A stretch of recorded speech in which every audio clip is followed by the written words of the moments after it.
So hello everyone, welcome to our channel Giridhar pharma. तो जैसा कि आप सभी को पता है कि हमने अपना नॉन फार्मा वाला रीजनिंग का पोर्शन उठाया हुआ है, जिसमें कि मैंने एक चैप्टर आपका कोडिंग डिकोडिंग 3 लेक्चर्स में 30-30 40-40 मिनट की लेक्चर वीडियोस में कंप्लीट कर दिया है। ठीक है ना। अगर कोई सिंगल बच्चा उसको भी देख लेता है और कोडिंग डिकोडिंग से क्वेश्चन आता है तो वो फिर उस क्वेश्चन को कभी गलत नहीं करेगा, क्योंकि और इसके बाद वाले मैंने वही चैप्टर्स उठाए हैं, जैसे कि एनालॉजी है, उसके बाद आपका नंबर सीरीज है, जिसमें बहुत ज़्यादा यूज़ होता है डिकोडिंग डिकोडिंग का। सबसे बेसिक चैप्टर रीजनिंग का होता ही कोडिंग डिकोडिंग है। रीजनिंग की स्टार्टिंग ही वहीं से होती है, क्योंकि वहाँ पर मैंने आपको अल्फ़ाबेट रिवर्स और आपका जो आपका एक फॉरवर्ड अप्रोच में होता है वो सभी मैंने याद करा दिए। तीनों के तीनों लेक्चर्स में मैंने आपको सबसे पहले अल्फ़ाबेट ही याद कराए हैं। ठीक है ना। अगर आप इतना करने के बाद भी नहीं कर पा रहे तो फिर तो बहुत मुश्किल हो जाएगा, क्योंकि आई होप जिस बच्चे ने भी वो वीडियो देखी होंगी उसको मुंह जबानी रट गए होंगे, जो भी मैंने उसको अल्फ़ाबेट जिस भी ट्रिक से याद कराए हैं। ठीक है ना। तो आज का अपना नया लेक्चर है, नया टॉपिक है, जिसका नाम है एनालॉजी।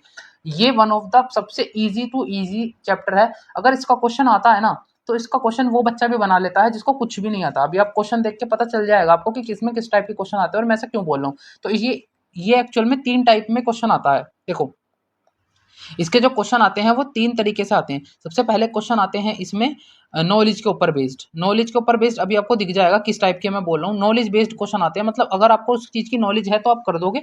एक दूसरे टाइप के क्वेश्चन आते हैं अंकों पर बेस्ड। अंकों पर बेस्ड मतलब आपके मैथमेटिकल एक सीरीज आती है, जैसे कि 2 4 6 8 और इसके आगे क्या आएगा, मतलब यहाँ पर ऐसे समानुपात के साइन लगा होता है। और उसके बाद और तीसरा टाइप का जो इसमें सवाल बनता है वो बनता है आपका वही अल्फाबेट पर, मतलब अल्फाबेट। तो इसमें कुल मिला के 3 तरीके के सवाल बनते हैं, 1 2 3। तीनों के तीनों के एग्जाम्पल्स मैं आपको दिखा देता हूँ। कुछ इस टाइप के क्वेश्चन होते हैं, ठीक है ना।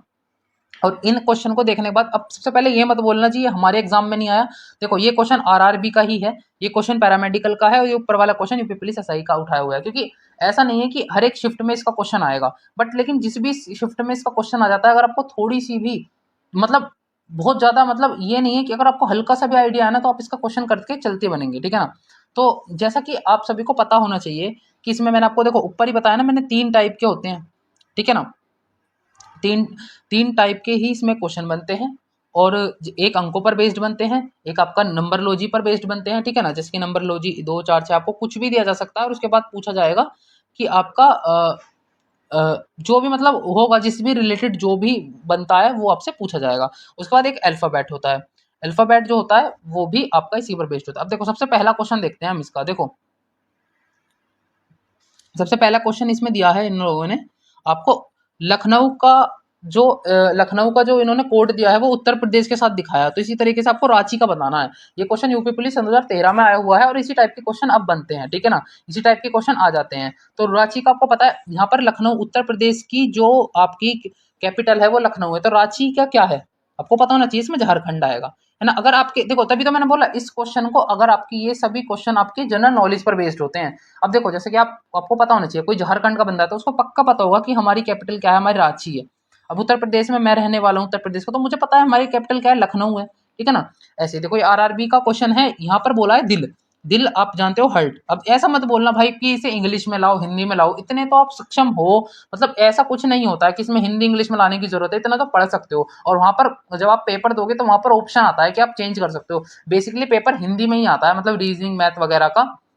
आप वहां से ना एक बटन क्लिक करते ही अपना क्वेश्चन चेंज कर सकते हो, इंग्लिश में भी कर सकते हो। तो प्लीज इस तरीके के एक्सक्यूजेस मत देना। अगर सीखना है, सीखने की चाहत है, तो इंसान फिर कैसे भी सीख लेता है। ये एक्सक्यूजेस होते हैं जी हिंदी में लाओ इंग्लिश में लाओ, इतना कुछ टफ नहीं है। अगर बहुत ज्यादा टफ होता तो मैं खुद से ही करके लाता, जैसे मैंने पहले आपको तीनों लेक्चर्स हिंदी इंग्लिश दोनों में प्रोवाइड करे हैं। ठीक है ना। तो यहाँ पर देखो, यहाँ पर दिल दिया है। दिल का मतलब चलो मैं बता देता हूँ, उनको हर्ट होता है दिल का मतलब। ठीक है ना। दिल का रिलेशन कार्डियोलॉजिस्ट से है, तो हड्डी का अब देखो, ये आपके जनरल नॉलेज पर बेस्ड हो गया नहीं हो गया भाई। कल को आपसे पूछा जा सकता है कैंसर का डॉक्टर कौन होता है, कल को आपसे पूछा जाता है कि किडनी का डॉक्टर कौन है, तो यहाँ पर क्या लिख कर आएगा, यहाँ पर किडनी आ जाएगा, यहाँ पर आपका नेफ्रोलॉजिस्ट लिख कर आ जाएगा, और आपसे पूछ लिया जाएगा कि कंकाल के डॉक्टर को क्या बोलते हैं, तो क्या करोगे भाई। ठीक है ना। हड्डी का डॉक्टर, अब आप मुझे कमेंट करके बताओगे तो इन चारों में से क्या क्या ऑप्शन आएगा। ठीक है ना। क्योंकि अब मैंने इतना बेसिक आइडिया दे दिया कि हार्ट के डॉक्टर को कार्डियोलॉजिस्ट बोलते हैं, तो हड्डी के डॉक्टर को क्या बोलते हैं। आई होप सभी को पता होगा, अगर डी फार्मा या बी फार्मा या फिर किसी पैरामेडिकल की तैयारी कर रहे हो तो। देखो, अब यहाँ पर क्वेश्चन आता है, ये देखो, रेशम का कीट क्या बनाता है, रेशम बनाता है। मतलब कि रेशम के कीट के अंदर क्या भरा होता है, मतलब रेशम का कीट किस लिए फेमस है, क्योंकि वो रेशम का धागा बनाता है। ऐसी नाग का, नाग समझ गए ना कुछ लोग, ये नाग भी नहीं समझते। स्नेक, स्नेक का रिलेशन किससे है, स्नेक का रिलेशन जहर से होगा भाई, पॉइजन से होगा।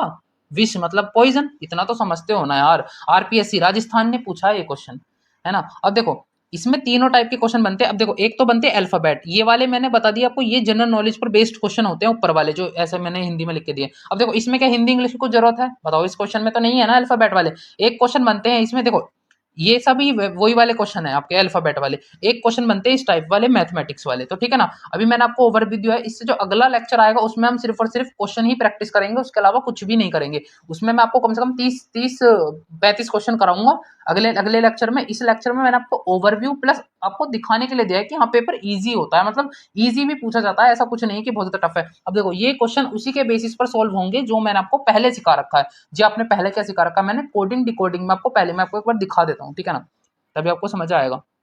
जैसे ही आप डिस्क्रिप्शन में जाओगे तो मेरे टेलीग्राम चैनल को जैसे ही आप मतलब उस पर क्लिक करोगे तो आप इस चैनल पर पहुंच जाओगे, और इस चैनल पर जाते ही आपको क्या करना है, देखो यहाँ पर सबसे पहले तो मैंने आज सुबह ही आपकी करंट अफेयर डाल दिए कि इस टाइप के क्वेश्चन बन सकते हैं, कल को कुछ भी पूछा जा सकता है। मैं कोई ये नहीं है कि मैं भगवान हूं कि मैं बता दूंगा आपको किस टाइप का, भाई कुछ भी पूछा जा सकता है, वो गवर्नमेंट का एग्जाम है, सरकार की मर्जी क्या पूछना है क्या नहीं पूछना वो जाने। अभी जो जितने भी लोगों को नोबेल प्राइज मिला है, हो सकता है वहां से क्वेश्चन उठा ले, कितने लोगों को पद्म भूषण पद्म विभूषण पद्म श्री मिला है, मैं सब कुछ यहाँ पर डालने की कोशिश करता हूँ, है ना। देखो तो इसका मतलब ये नहीं है कि मैं नहीं बता सकता भाई, मैं अंदाजा भी नहीं लगा सकता कि इस टाइप का कुछ भी पूछा जा सकता है, क्योंकि 10 नंबर की आनी है आपकी जीके जीएस। तो जीके जीएस में हो सकता है 3-4 क्वेश्चन करंट अफेयर के हो जाए, 1-2 क्वेश्चन हिस्ट्री का, 1-2 क्वेश्चन पॉलिटी का, और इस टाइप से वेटेज रहता है। तो आपको पढ़ना तो पड़ेगा, ठीक है ना। यहाँ से पढ़ लेते हो तो देखो यहाँ पर मिस यूनिवर्स बना है, क्वेश्चन आ सकता है भाई, मिस यूनिवर्स कौन बनी है, कौन सी भी बनी है ना, विजेता कौन है, किसको ताज पहनाया, कहाँ पर पहनाया गया। जरूरी नहीं है तुमसे ये पूछा जाए कि मिस यूनिवर्स कौन बनी है, सबको पता है शेरी शाह भारत की है। भाई पूछा जा सकता है कि वो कौन सी भी बनी है, वो 48वीं मिस यूनिवर्स बनी है, ये क्वेश्चन बनते हैं पेपर में। तो इसको बहुत ध्यान से बहुत ध्यानपूर्वक पढ़ना होता है, ऐसा नहीं है कि हवा में कुछ भी होता है ना। ये पूरी दुनिया को पता है, किससे पूछोगे ना, चलते फिरते लोग से पूछोगे कि कौन बनी है तो सभी बताएंगे सैरी सिंह बनी है, बट कौन सी भी बनी है ये किसी को नहीं पता होगा ना, पूछ के देख लेना अपने आसपास, वो तुम्हें पता होना चाहिए भाई 48वीं बनी है। कब बनी है, 8 अक्टूबर सन 2025 को बनी है, ये क्वेश्चन है। ये question as it is data लिखा हुआ आएगा कि कब कौन सी डेट को इनको चुना गया है, 8 अक्टूबर 9 अक्टूबर 12 अक्टूबर 17 अक्टूबर। अगर पता होगी तो ही 8 अक्टूबर पर टिक करोगे, वरना तो फिर ये मान लो नेगेटिव ही करके आओगे। उसके बाद देखो मैंने फार्मा नॉन फार्मा का मैंने पूरा शेड्यूल डाल दिया है। फर्स्ट लेक्चर जो है मैंने कोडिंग डिकोडिंग फर्स्ट चैप्टर आपका कंप्लीट कर दिया है 3 लेक्चर्स में, वो भी आपको दिखा दूंगा, ठीक है ना। उसके बाद एनोलॉजी करेंगे, उसके बाद मैथमेटिकल ऑपरेशन करेंगे। ध्यान रखना एक एक क्वेश्चन सबसे बनने के चांसेस है बहुत है। बाद में मैं वो चैप्टर्स कराऊंगा जो कि बहुत ज्यादा इंपॉर्टेंट नहीं है, जैसे कि कैलेंडर और clock as comparison to other chapter बहुत ज्यादा हार्ड पड़ते हैं और क्वेश्चन आने के चांसेस होते हैं भी हैं और नहीं भी होते, बट लेकिन जो स्टार्टिंग में चैप्टर कराऊंगा लिख के ले लो भाई, हर एक शिफ्ट में एक क्वेश्चन जरूर देखने के लिए मिलेगा। ऐसा नहीं हो सकता कोडिंग डिकोडिंग से क्वेश्चन ना आए, ऐसा नहीं हो सकता एनालॉजी से क्वेश्चन आए। हो सकता है नंबर वाली एनालॉजी ना पूछे, अल्फाबेटिकल एनालॉजी पूछ ले, हो सकता है अल्फाबेटिकल एनालॉजी ने पूछ के नंबर एनालॉजी पूछ ले, कुछ भी पूछ सकता है, ठीक है ना। उसके बाद मैथमेटिकल ऑपरेशन, भाई साहब one of the favourite question है मैथमेटिकल ऑपरेशन, जब मैं आपको कराऊंगा तब आप देख लेना इसमें क्या होता है। उसके बाद मैं आपका नंबर सीरीज उठाऊंगा। उसके बाद मैंने लिख दिया है कि नोटिफाई लेटर, मतलब मैं आपको बाद में बता दूंगा इन चारों चैप्टर करने के बाद मुझे क्या कराना है। फिलहाल आप मुझे ये कराने दीजिए, मैंने पहले ही बोला कि 2 दिन में मैं एक वीडियो लेकर आऊंगा, क्योंकि मुझे चीजों को बनाने करने में सब कुछ मैं अकेला ही हूँ, मुझे टाइम लगता है, ठीक है ना। एक दिन में ऐसा नहीं है मैं कुछ भी बना के आपको अपलोड कर दूंगा, ठीक है ना। और उसके बाद भी भाई तुम्हारा तो अलग ही सिस्टम है, तुम लोग सपोर्ट करते ऐसे ही करते हो, ठीक है ना। पर लेकिन फिर भी जो मुझसे हो जाता है, जितना मुझसे हो पाता है मैं उतना कर देता हूँ। या देखो मैथ का मैंने क्वेश्चन डाल रखा है, एक जैकेट किसी का अंकित मूल्य इतना है, तो उसके बाद ऐसे क्वेश्चन आते हैं भाई, एक बार पेपर उठा के देख लेना आंख फट जाएंगी, ऐसे ही क्वेश्चन ये सेम टू सेम कि एज इट इज आरआरबी का ही तो क्वेश्चन डाला है मैंने, मैं कौन सा अपने पास से क्वेश्चन बना रहा हूँ, ये सब क्वेश्चन आए हुए हैं।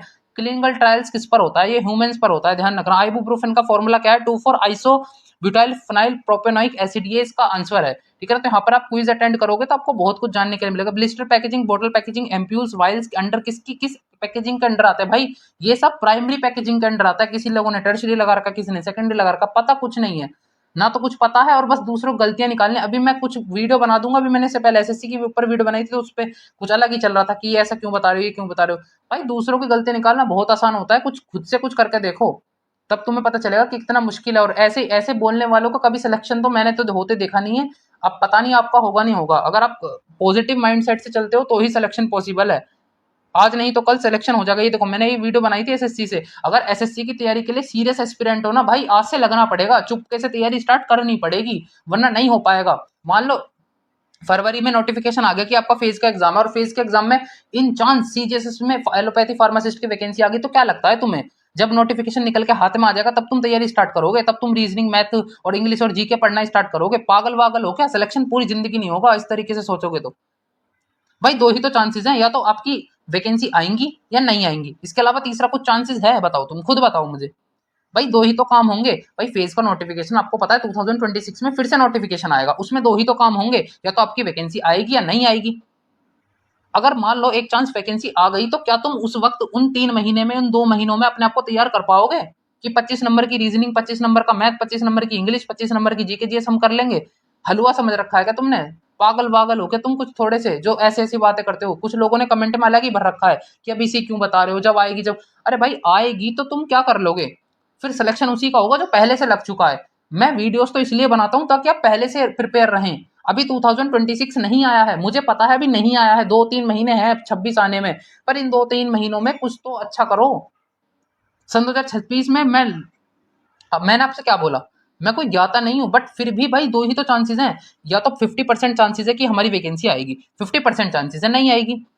जब हम एलील्स मतलब अपने क्लास 12th में जेनेटिक वाला चैप्टर पढ़ा होगा, तो उसमें 50% चांसेस होंगे कि लड़का होगा, 50% चांसेस होंगे कि लड़की होगी, बट होगा तो कुछ ना कुछ। तो इसी तरीके से तो यहाँ पर है, या तो वैकेंसी आएंगी या नहीं आएंगी। अगर वैकेंसी आती है तो आपका भला हो जाएगा कि आपने पहले से ही पढ़ना स्टार्ट कर दिया है। अगर वैकेंसी नहीं आती है तो इन फ्यूचर कोई और से एग्जाम में काम आएगा। क्या तुम मैथ पढ़ लोगे? क्या तुम्हें आरआरबी में काम नहीं आएगा? क्या तुम्हें एम्स में काम नहीं आएगा? हर जगह आता है भाई।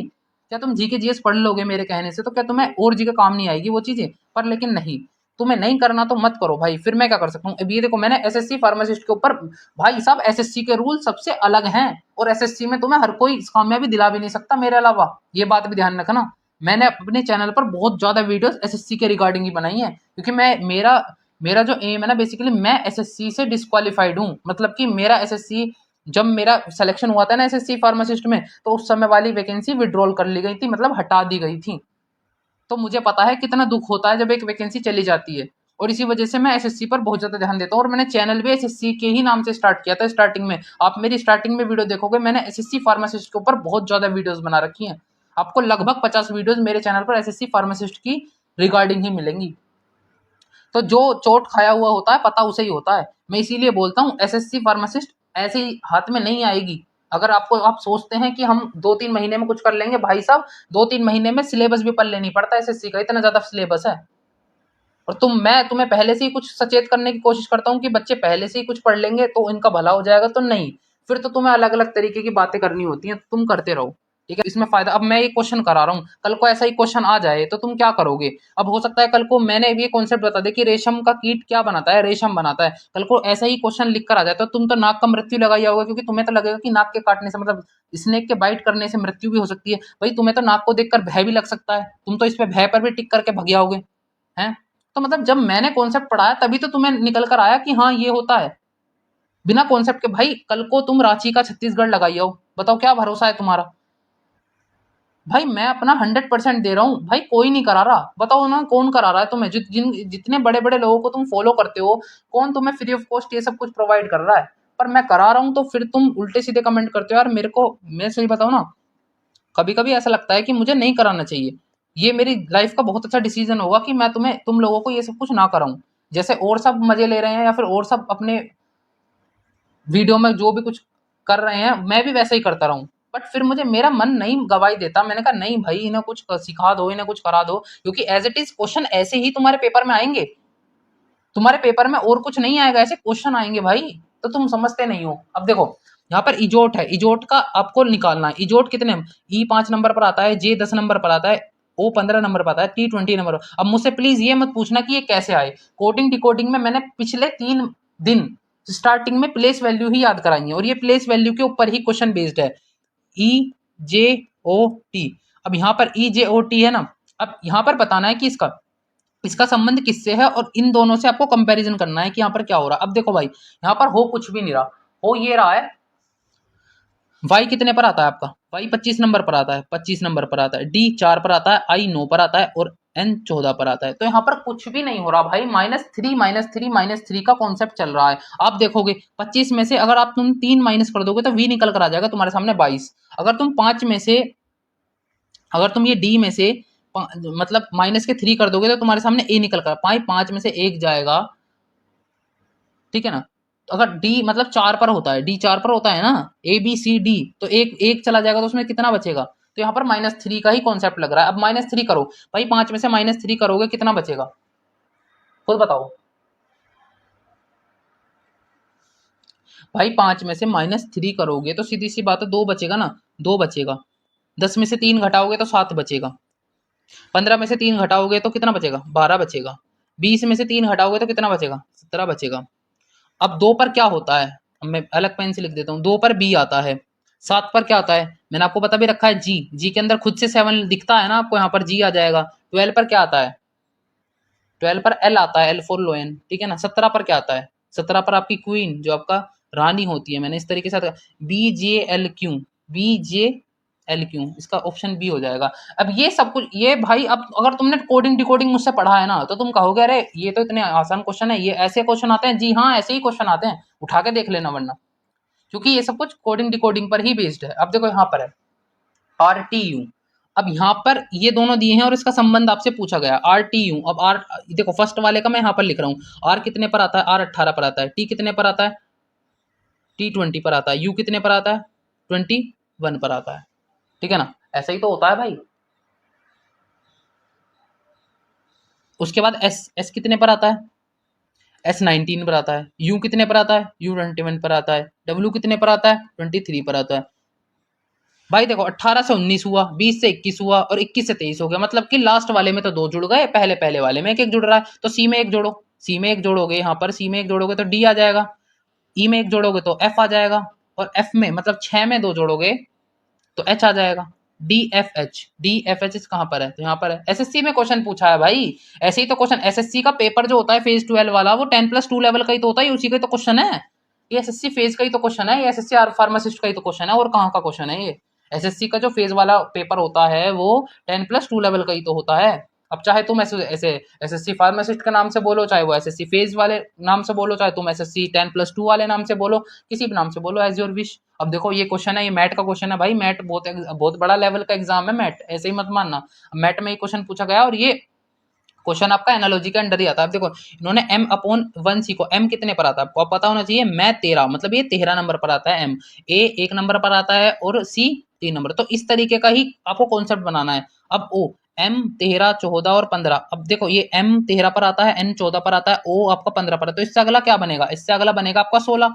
16 को ऐसे नंबर से लिखो जो मतलब कि जो 1+6, तो अब 16 पर क्या आता है आपको, मैंने आपको सिखाया था पी, पी 16 पर आता है, पी 16। 1 पर ए, 6 पर आपका एफ, ये कहाँ पर है, पी अपॉन में ए एफ, कहाँ पर है, पी अपॉन में ए एफ, ये इसका आंसर है। इस तरीके से करना है भाई, चीजें आसान है।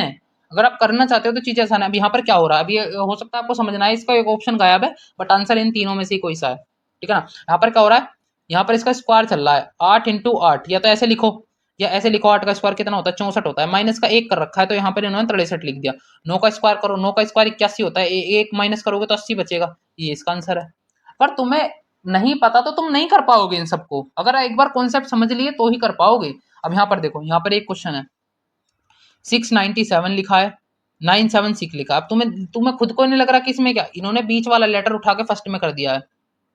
तो तुम्हें यहाँ पर क्या करना है, तुम्हें भी अपना बीच वाला ये 3 वाला लेटर उठा के फर्स्ट में कर देना है 3।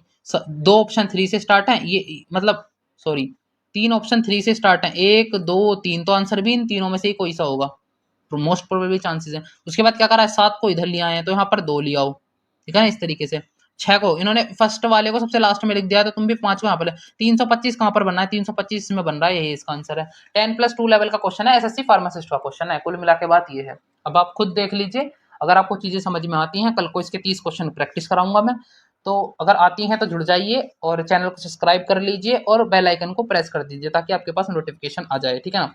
और एक मेरी लास्ट बात सुनते चले जाइए कि आज मैंने आपको सिर्फ ओवरव्यू दिया है कि इसमें इन 3 टाइप के क्वेश्चन बनते हैं। हालांकि मैं आज ये क्वेश्चन कराने भी नहीं वाला था, मैं आपको सिर्फ आज 5-10 मिनट की वीडियो बना के बस यही बताने वाला था कि ये क्वेश्चन इस टाइप के मैं कल कराऊंगा, क्योंकि इतना बड़ा चैप्टर नहीं है कि इसको 2-3 दिन या 3 लेक्चर, कोडिंग डिकोडिंग को मैंने 3 लेक्चर इसलिए खींचा था क्योंकि वहां पर बहुत ज्यादा काम था, वहां पर आपको प्लेस वैल्यू याद करानी थी, रिवर्स वैल्यू याद करानी थी। बट लेकिन यहाँ पर एज इट इज कुछ भी नहीं है, यहाँ पर आपके दिमाग का बस खेल है। मैंने आपसे पहले बोल रखा स्क्वायर क्यूब याद होने चाहिए, यहाँ पर कॉन्सेप्ट लगता है। यहाँ पर तो स्क्वायर पूछा है, कल को हो सकता है क्यूब पूछ ले 8 की, आपको पता होना चाहिए, ठीक है ना। तो आपको 10-20 तक स्क्वायर क्यूब याद होनी चाहिए, ऐसा मैं एक्सपेक्टेशन करता हूँ। नहीं करते हो तो मैं तुम्हारे घर पर आकर चेक नहीं कर रहा, नहीं करते हो तो नहीं मत करो। जब पेपर में क्वेश्चन आएगा तो तुम्हारे पल्ले नहीं पड़ेगा। अगर क्वेश्चन भाई मान लो कहीं किसी की 8 की क्यूब लिख रखी है, भाई जब तुम्हें 8 की क्यूब ही नहीं पता होगी तो तुम कैसे क्वेश्चन की पहचान करोगे। अब यहाँ पर ये वाला कॉन्सेप्ट लग रहा था, ये मैंने कैसे पहचाना, भाई मैंने प्रैक्टिस कर रखी है, मैंने भी तो ऐसे ही पहचाना। ठीक है ना, कल प्रैक्टिस कराऊंगा, कल प्रैक्टिस सेशन होने वाला है, क्योंकि आज मैंने इसमें कॉन्सेप्ट भी बता दिए हैं, प्लस आपका जो जिस टाइप के इसमें क्वेश्चन बनते हैं, जिस टाइप के सवाल बनते हैं, वो मैंने सब कुछ सिखा दिया है। ठीक है ना, तो अपना नेक्स्ट लेक्चर सिर्फ और सिर्फ क्वेश्चन के ऊपर बेस्ड ही होगा। ठीक है, सो देखिए, जैसे ही आप चैनल पर जाते हैं, जैसे आप गिरिधर फार्मा के चैनल पर जाएंगे तो आपको प्लेलिस्ट वाले सेक्शन में आ जाना है। जैसे आप प्लेलिस्ट वाले सेक्शन पर पहुंच जाएंगे तो उसमें आपको प्लेलिस्ट दिखाई देगी, आरआरबी फार्मेसी संपूर्ण जानकारी। इसमें लगभग 10 वीडियोस हैं। अगर इन 10 वीडियोस को आपने सुन लिया, देख लिया, तो आपको पूरा क्लियर हो जाएगा कि हाँ, यहाँ पर आरआरबी फार्मासिस्ट में क्या होता है, क्या नहीं होता, क्या सिलेबस आता है, क्या नहीं आता। इन 10 वीडियो में मैंने सब कुछ डिटेल में सब कुछ बता रखा है, क्या स्ट्रेटेजी होनी चाहिए, क्या प्लानिंग होनी चाहिए। यहाँ पर ही एक प्लेलिस्ट एसएससी की ऐड होने वाली है, और एक ये वाली प्लेलिस्ट आपकी जो आपकी नॉन फार्मा सेक्शन की रीजनिंग है ना, तो यहाँ पर ये 2 प्लेलिस्ट और आपको देखने के लिए जल्दी मिल जाएंगी 1-2 दिन में। ठीक है ना, मैं भी इनको प्लेलिस्ट के फॉर्म में अपलोड करा दूंगा। जिसको भी एसएससी के बारे में नहीं पता है कि यहाँ पर क्या चैलेंजेस निकल कर आते हैं, क्या क्रूशल डेट होती है, क्योंकि यहाँ पर बहुत ज्यादा मैटर फंसता है भाई। ठीक है ना, क्योंकि इतनी आसान नहीं है, सेंट्रल के लेवल पर जॉब लेनी इतनी आसान नहीं होती है। यहाँ पर एक एक चीज की बहुत गहराई से जांच होती है। कल को आप ये सोचने लगे जी डी फार्मा में 2 साल का एक्सपीरियंस मांगा जाता है तो मैं कहीं से ऐसे ही बनवा लूंगा, नहीं चलेगा। कल को आप ये सोचे कि अभी मेरा फार्मासिस्ट में रजिस्ट्रेशन नहीं हुआ है तो मैं ऐसे ही फॉर्म भर देता हूँ और इन फ्यूचर आपका सिलेक्शन भी हो जाता है, क्योंकि ज्यादा ज्यादा कट ऑफ नहीं जाती है, 200 में से लगभग 120-140 कट ऑफ जा रही होती है। अगर कोई बच्चा 4-5 महीने में करना चाहे तो कर लेता है, बट लेकिन at the time of DV आप फिर डिस्क्वालीफाई हो जाते हैं, कोई फायदा नहीं है। इससे पहले ही सारी नॉलेज को अपने अंदर समाहित करना पड़ेगा, आपको पहले सब कुछ जानना पड़ेगा, तब जाके किसी चीज के बारे में सोचना। एक बोलते हैं ना कि एक पेड़ है और एक कुल्हाड़ी है, तो सबसे पहले आपको ऐसा नहीं है कि कुल्हाड़ी ली और पेड़ को काटने चल दिए, नहीं भाई, पहले अपनी कुल्हाड़ी को थोड़ा पैना कर लो। ठीक है ना, 1-2 घंटा उस पर टाइम दो, उसको पैना करो, उसको शार्प करो कुल्हाड़ी को, उसके बाद तो पेड़ तो 1 घंटे का काम है। पेड़ काटना इतना बड़ा काम नहीं है, पेपर निकालना तो 5-6 महीने का काम है। उससे पहले कुछ जान तो लो कि किस चीज की रिक्वायरमेंट है, यहाँ पर आपको क्या क्या करना है, क्रूशल डेट क्या होती है, इससे पहले का आपका सर्टिफिकेट होना चाहिए, क्या आपके पास क्वालिफिकेशन होनी चाहिए। यहाँ पर 10+2 लेवल में अगर आपके पास मैथमेटिक्स है तो डिस्क्वालीफाई हो भाई। फिर कल को आके रोगे जी हमें तो पता ही नहीं था, हमने पेपर निकाल लिया, हमने इतनी मेहनत कर ली, तो भाई किसने बोला था तुमसे इतनी मेहनत पहले ही करने के लिए। पहले जानो तो सही किस एग्जाम की प्रिपरेशन कर रहे हो। कल को तुम गेट के एग्जाम की प्रिपरेशन करने लग जाओ, पैट के एग्जाम की प्रिपरेशन करने लग जाओ, तो उनके क्वालिफिकेशन क्राइटेरिया तो एटलीस्ट आपको पता हो।